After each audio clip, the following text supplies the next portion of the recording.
Fala, meus amigos, beleza? Tranquilidade? Tudo bem com vocês? Pessoal, vamos dar início aos nossos vídeos da lista de transmissão. Como combinei, iniciaremos uma série de vídeos, uma série de dicas, na verdade, em vídeo. E o nosso primeiro tema que eu escolhi com muito carinho, separei observações importantíssimas para o estudo de vocês, é a prisão em flagrante. Vamos estudar a noção da prisão em flagrante, a função da prisão em flagrante, quem são os sujeitos da prisão em flagrante, as fases da prisão em flagrante, enfim, pretendo fazer alguns vídeos acerca da prisão em flagrante pela importância do tema. E esse é o nosso primeiro vídeo.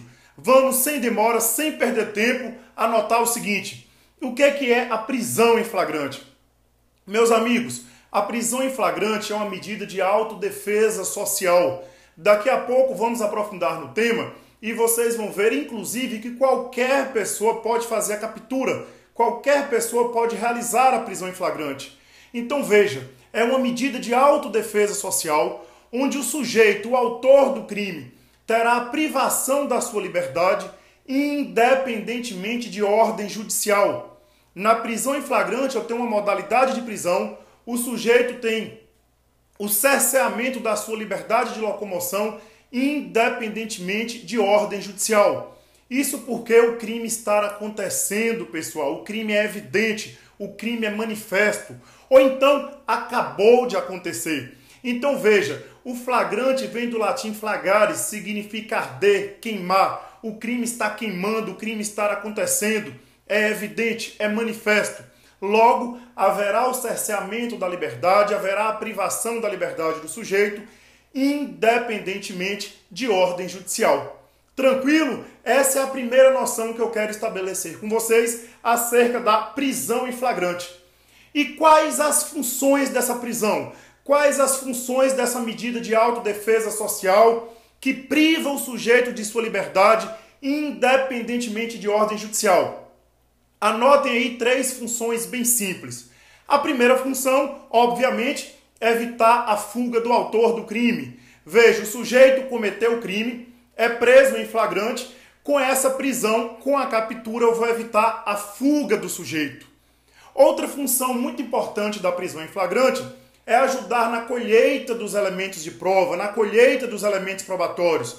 Veja que no instante do flagrante, materiais, objetos utilizados no crime, aqueles materiais apreendidos podem ser materiais importantíssimos como elemento de prova. E uma terceira função, não menos importante: imagine que o crime não se consumou. O crime está acontecendo, mas ainda não se consumou. Neste caso, a prisão em flagrante vai evitar a consumação do crime. Então veja, galera, que interessante. O examinador pergunta a você: candidato, qual a função da prisão em flagrante? Você vai responder: muito simples, examinador. A prisão em flagrante visa evitar a fuga do preso, na verdade, a fuga do autor do crime, visa colaborar, auxiliar na colheita desses elementos probatórios, e se o crime não consumou, a prisão em flagrante, obviamente, vai evitar a consumação do crime. Tranquilo? Muito simples? Então vamos para um próximo ponto acerca da prisão em flagrante, muito tranquilo também, que são as fases da prisão em flagrante. Meus amigos, a prisão em flagrante, ela é fragmentada em algumas fases.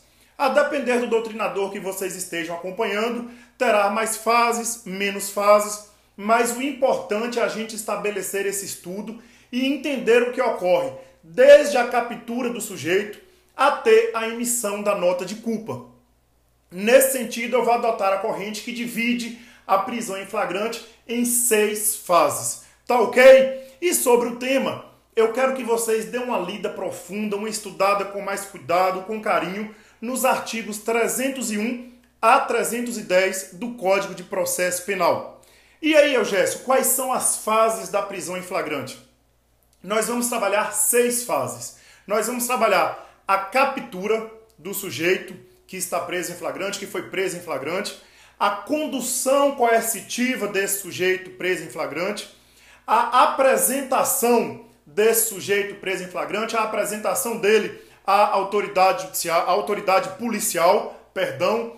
Depois da apresentação à autoridade policial, nós vamos ver o recolhimento do preso ao cárcere e, por fim, como última etapa da prisão em flagrante, a emissão da nota de culpa.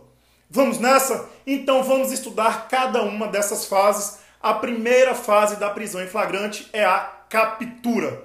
Galera, imagina que o crime está acontecendo. Olha a noção, arder, flagare, flagrante. O crime está acontecendo. O sujeito é capturado. Ou durante a execução do crime, aí o flagrante vai evitar a consumação, ou após a consumação, o flagrante evitará a fuga do preso.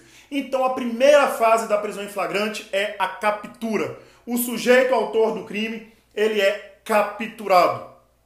Após a captura, haverá a condução coercitiva do sujeito preso em flagrante. Então veja, no primeiro momento, por exemplo, a polícia militar captura aquele sujeito que estava cometendo o crime e agora, no segundo momento, vai fazer a condução coercitiva. Vai levar o preso até a autoridade policial. Nesse ponto, meus amigos, eu quero uma observação. Seguinte, existem algumas leis, como por exemplo a lei de droga, a lei 11.343 de 2006, que trata lá a expressão não se imporá prisão em flagrante. Ou seja, são situações onde a própria lei fala não imporá prisão em flagrante. No caso da lei 11.343 de 2006, é em relação ao usuário de drogas. Então veja, no exemplo da lei de drogas, tem que em relação ao usuário não haverá prisão em flagrante. Cuidado, galera, isso não impede a captura. É possível a captura.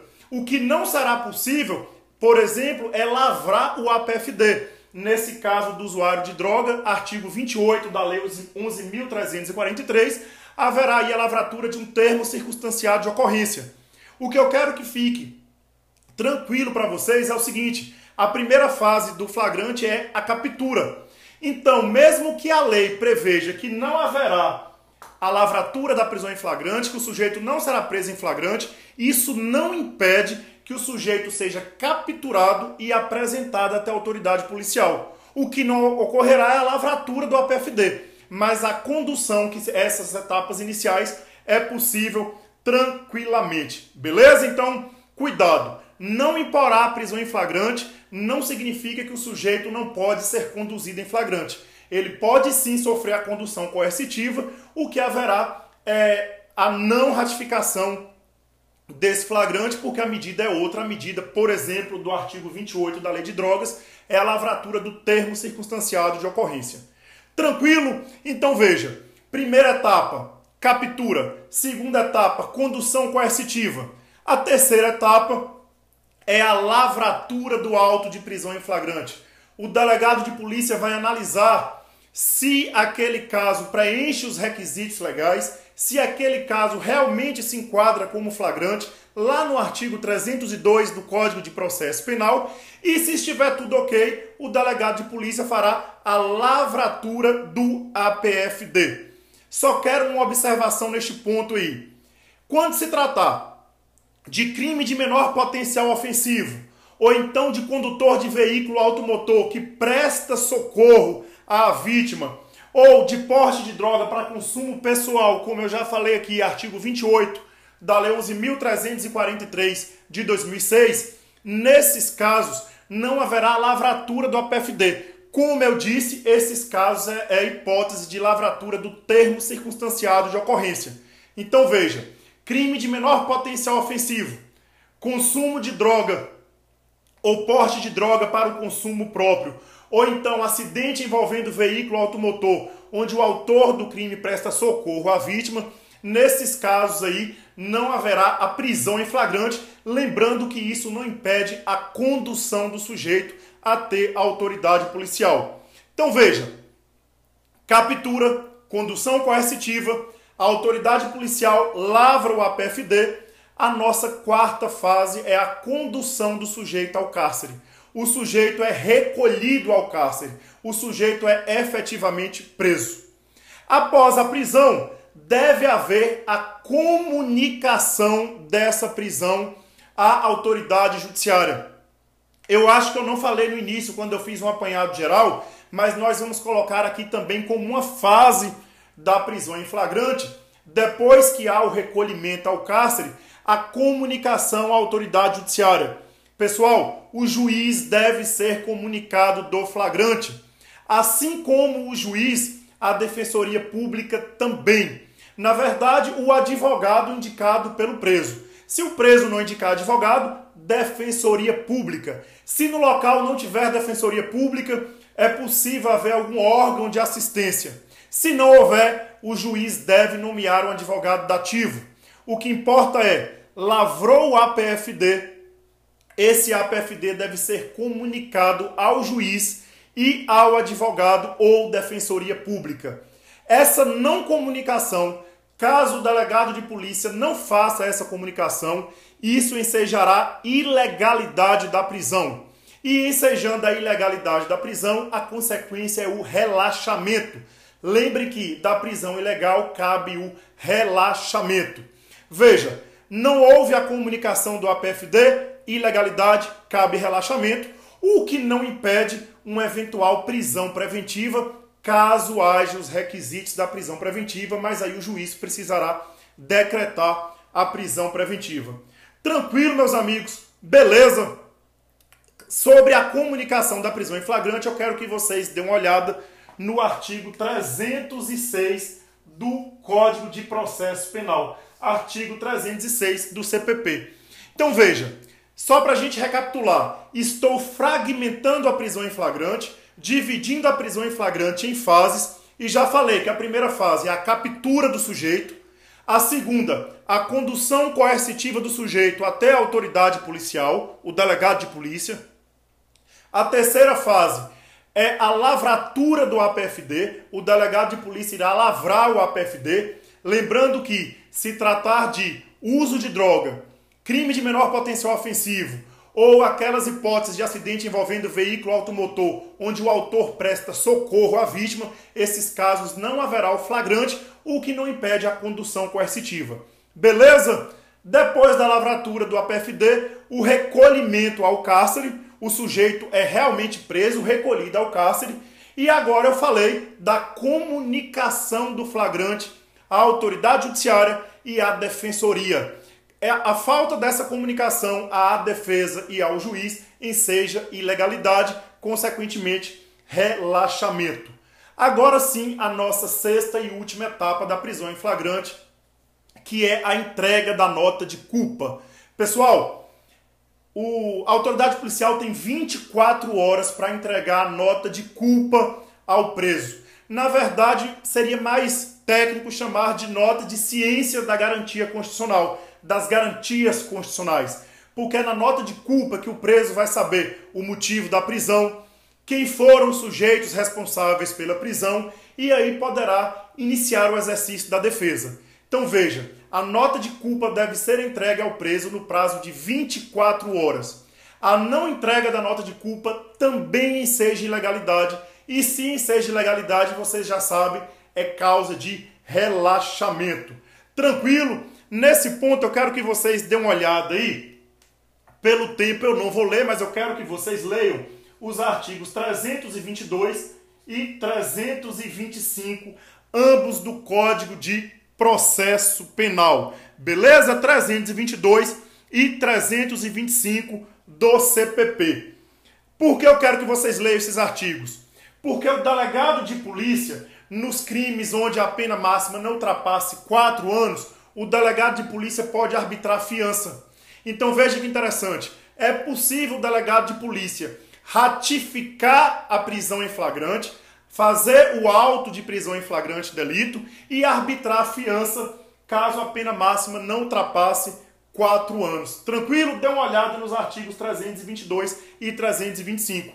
Então veja, se o crime a pena não suplantar os 4 anos, o delegado de polícia, após a lavratura, pode arbitrar a fiança, o sujeito pode pagar a fiança, responder o procedimento em liberdade, mas isso não impede a comunicação e a entrega da nota de culpa.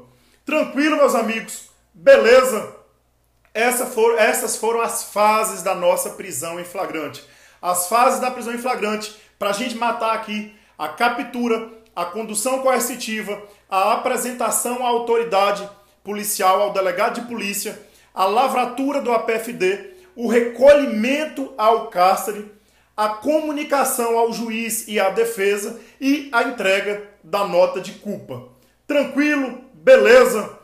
Quero falar com vocês agora um outro ponto, uma outra observação muito importante também. Os sujeitos do flagrante. Quem são os sujeitos do flagrante? Eu quero que a gente faça uma divisão aqui. Sujeito ativo do flagrante e sujeito passivo do flagrante. O sujeito ativo é o sujeito que faz a prisão, o sujeito que prende. O sujeito passivo é o sujeito que sofre a prisão, o sujeito que é preso. Em relação ao sujeito ativo, vocês não devem esquecer que eu posso falar em um flagrante facultativo e em um flagrante obrigatório. Galera, é possível qualquer do povo fazer a captura. Qualquer do povo, diante de uma situação de flagrância, diante de uma situação de um cometimento de crime, pode fazer a captura. Veja que isso é um exercício de um direito. É facultativo, não é obrigado. Então veja, qualquer pessoa pode ser sujeito ativo do flagrante, pode fazer a prisão em flagrante, a condução, a captura e a condução do flagrante, mas não é obrigatório, é facultativo. E quem são os sujeitos que estão obrigados a fazer o flagrante? Que diante da ocorrência do crime, diante do cometimento do crime, é obrigado a fazer o flagrante. Por isso eu vou chamar de flagrante obrigatório. É a autoridade policial e os seus agentes. Os policiais, a autoridade policial e seus agentes são obrigados, devem fazer o flagrante. Nesse caso não é o exercício de um direito, como é no flagrante facultativo. Neste caso, é o estrito cumprimento de um dever legal. Tranquilo? Sujeito ativo, qualquer pessoa. Flagrante facultativo, exercício de um direito. Policial, autoridade policial, delegado de polícia e seus agentes, obrigatório. Exercício aí, o estrito cumprimento de um dever legal. Tranquilo, galera? Beleza? E o sujeito passivo? Quem pode sofrer o flagrante? Quem pode ser preso em flagrante? Em regra, qualquer pessoa.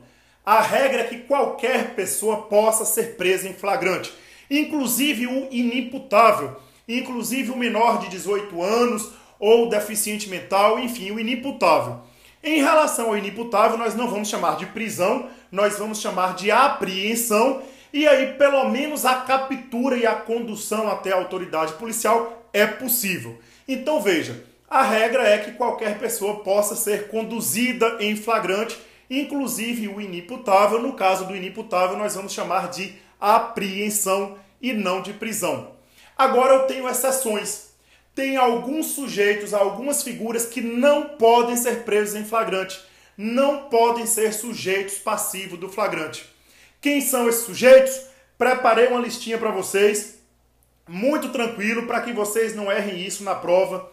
Jamais. A primeira exceção é o presidente da República. Galera, o presidente da República ele não está sujeito a nenhuma prisão cautelar. As prisões cautelares são prisão em flagrante, prisão preventiva, prisão temporária. Nenhuma dessas modalidades de prisão aí o presidente da República está sujeito. Tá ok? Coloque só uma observação aí em relação ao presidente da República. De acordo com os tribunais superiores, por exemplo, o STJ, os governadores de estado não gozam dessa imunidade, tá? Um exemplo muito bacana onde isso foi discutido, não sei se vocês se recordam, foi quando o governador do Distrito Federal foi preso. Tranquilo? Nossa primeira exceção é o presidente da República, que não está sujeito a nenhuma espécie de prisão cautelar, inclusive o flagrante. Segunda exceção, o segundo grupo de pessoas que não podem ser presos em flagrantes. Pessoal, a imunidade diplomática. Em relação à imunidade diplomática, eu quero que vocês anotem o seguinte: os chefes de governo estrangeiro e os seus familiares, os embaixadores e os seus familiares, os funcionários de organizações internacionais, como por exemplo a ONU, a OEA, eles não podem ser presos nem julgados no território nacional por nenhum crime. Tá ok? Eles não estão sujeitos aí à nossa jurisdição. independentemente do crime, independentemente da natureza do crime, eles não serão julgados em nosso país. Eles não poderão ser presos em flagrante. Tranquilo? Em relação à imunidade diplomática, eu também tenho ao cônsul, só que em relação ao cônsul, essa imunidade ela não é absoluta. Em relação ao cônsul, essa imunidade só protege se o crime estiver relacionado a ato funcional. Crime fora de ato funcional, crime fora do exercício da função, não enseja a imunidade do cônsul. Por exemplo, se o cônsul está no Brasil e comete o crime de pedofilia, esse crime não tem nada a ver com a atividade funcional dele, ele poderá sim ser preso em flagrante. Beleza? Tranquilo? O nosso terceiro grupo de exceção da prisão em flagrante são os membros do Judiciário e os membros do Ministério Público. Pessoal, os membros do Judiciário, os membros do Ministério Público, eles só podem ser presos em flagrante por crime inafiançável. E aí o delegado de polícia poderá fazer a captura, mas deve fazer a condução ao seu chefe. Então veja, tanto o promotor quanto o juiz deve ser apresentado ao chefe da instituição e o chefe da instituição, se for o caso, é quem lavrará o APFD. Lembrando que tanto os membros do Judiciário quanto os membros do Ministério Público podem ser presos preventivamente e também podem ser presos temporariamente. Fechou? O nosso quarto grupo de exceções aí que não podem ser sujeitos passivos do flagrante. Nós temos os membros do Congresso Nacional, senadores, deputados federais e, por simetria, também os deputados estaduais e distritais. Eles não podem ser presos em flagrante. A regra é, antes da condenação definitiva, antes de uma condenação transitada em julgado, eles não podem ser presos. Agora tem uma exceção, galera. Eles poderão ser presos, os parlamentares poderão ser presos se estiverem diante de um crime inafiançável. E neste ponto eu quero que vocês anotem aí o artigo 53, colocar aqui no cantinho o artigo 53, parágrafo 2º da Constituição Federal. Artigo 53, parágrafo 2º da Constituição Federal, onde nós extrairemos as regras que os membros do Congresso Nacional poderão ser presos em flagrante se estiver diante de crime inafiançável. A regra é a prisão dos parlamentares somente após uma decisão definitiva. Só a título de curiosidade, no caso do senador Delcídio do Amaral, o Supremo entendeu que o crime por ele praticado era um crime permanente. Daí porque foi possível a sua prisão. Tá ok? Eu quero que vocês anotem aí uma observação em relação ao entendimento do STF, o habeas corpus 89.417. Habeas corpus 89.417. Olha que interessante. Em relação a esse julgado, o STF entendeu que essa imunidade dos parlamentares ela não é absoluta. Então, neste caso aqui, o STF considerou válida uma prisão decretada pelo STJ contra deputado estadual. Então, só cuidado, pode cair em prova. Anote aí o HC 89.417, que relativiza a imunidade que nós estamos trabalhando agora em relação aos parlamentares. Já que eu estou falando de parlamentar, vereador não possui imunidade, tá, galera? Não confundam em prova, vereador não possui imunidade. E para a gente terminar a nossa dica de hoje, que ficou longa demais, eu separei alguns pontos aqui, queria matar esses pontos em 5 minutos, mas acabei me empolgando. Vou tentar reduzir os próximos vídeos, mas para a gente terminar aqui essa nossa dica, nossas dicas de hoje sobre a prisão em flagrante, o advogado no exercício da função, ele só pode ser preso por crime inafiançável. Galera, advogado no exercício da função só pode ser preso por crime inafiançável. E nesse caso deve ser assegurada a ele aí a presença, o acompanhamento por um representante da OAB. Tá? O advogado está sujeito à prisão preventiva, à prisão temporária, mas o flagrante no exercício da função somente por crime inafiançável e deve ser assegurada a presença aí do representante da OAB. Fechou, galera? Beleza? Então separei aí essas dicas sobre a prisão em flagrante e eu volto no próximo vídeo para a gente continuar tratando ainda sobre flagrante. Abração, fiquem com Deus, valeu!